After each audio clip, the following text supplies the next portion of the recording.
รีสอร์ทมื้อนี้នៅលើកោះស្ដេចដែរឈ្មោះ Mad Monkey គេទៅតែបើកពីខែមុនទេហើយតម្លៃ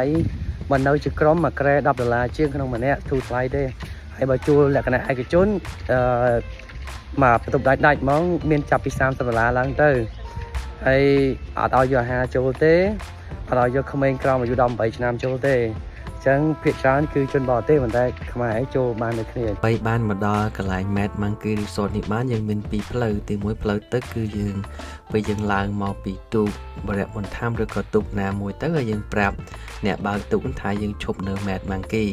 ប្រសិនបើយើងនៅលើកោះស្ដេចស្រាប់អញ្ចឹងនៅខាងក្រោយនៃកន្លែង Mad Monkey Resort ហ្នឹងគេមានផ្លូវចាក់បេតុងអញ្ចឹងយើងអាចជិះម៉ូតូឬក៏ដើរមកក៏បានដែរអញ្ចឹងយើងអាចចូលមកតាមក្រោយសម្រាប់ពួកខ្ញុំចូលមកតាមក្រោយទេ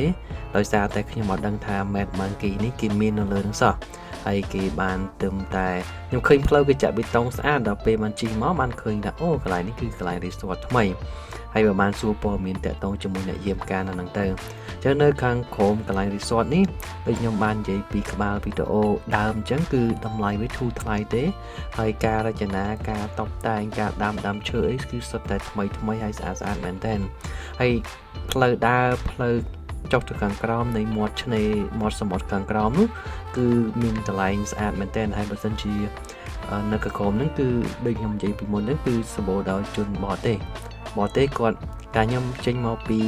កោះរងសន្លឹមមកខ្ញុំឃើញបរទេសគាត់ឈប់នៅកន្លែង Mad Monkey ហ្នឹងហើយខ្ញុំឆ្ងល់ថាចុះពួកគាត់ហ្នឹងគាត់ឈប់នៅកន្លែងណាវិញពួកខ្ញុំមិនដែលឃើញកន្លែងហ្នឹងផងអញ្ចឹងក៏សុខចិត្តជិះម៉ូតូមកមើលមកអូគឺជាកន្លែង resort ថ្មីគេទៅបើកហើយបរទេសដឹងយើងជាងខ្មែរទៀតណាឥឡូវនេះខ្ញុំបានឡើងមកខាងលើហើយនេះគឺជាផ្ទះដាច់ពីគ្នាមួយដែលផ្ទះនោះដូចជាប្រក់ស្លឹកហើយជញ្ជាំងស៊ីម៉ង់ធម្មតាជញ្ជាំងឥដ្ឋហើយនៅផ្លូវឡើងមកខាងលើនេះគឺយើងឃើញមានខ្មែរមិញពីរនាក់ដែរគាត់មកលេងនៅខាង Mad Monkey ហ្នឹង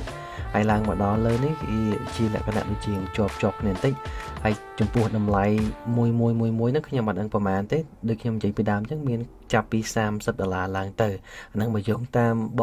ងគាត់ធ្វើការនៅហ្នឹងខ្ញុំសួរគាត់ហើយនៅខាងផ្លូវនេះក៏មានអ្នកថែសួនអីមួយដែរណៃបងបាទក៏អាពីជនតែដែរដឹងថានេះមានណាអត់ដែរដឹង